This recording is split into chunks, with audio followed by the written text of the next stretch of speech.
সবার প্রথমে আপনাদের সবাইকে এখন এই ভিডিওটিতে একটি লাইক করে দিতে হবে এবং নিচে থাকা লাল কালারের সাবস্ক্রাইব বাটন থেকে সবাইকে সাবস্ক্রাইব করে সাদা করতে হবে এবং পাশে থাকা বেল আইকন থেকে অল সিলেক্ট করে দিতে হবে।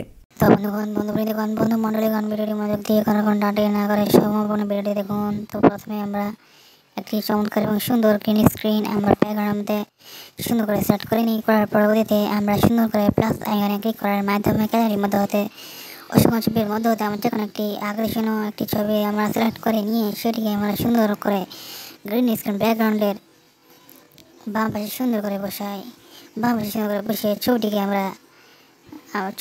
আমরা সুন্দরভাবে এডিটিং অ্যাডজাস্টমেন্টগুলো করে ছবিটির অপর প্রান্তে একই রকম একটি ছবি বসিয়ে নিই এবং ছবিগুলোকে ভালোভাবে আমরা এডিটিং অ্যাডজাস্টমেন্টগুলো ভালোভাবে করে গ্যালারিতে সুন্দর একটা রূপ গঠন দিয়ে আমরা সুন্দর করে সেভ করে নিই। তাহলে আমরা সুন্দর গ্রিন স্ক্রিন এডিটিং।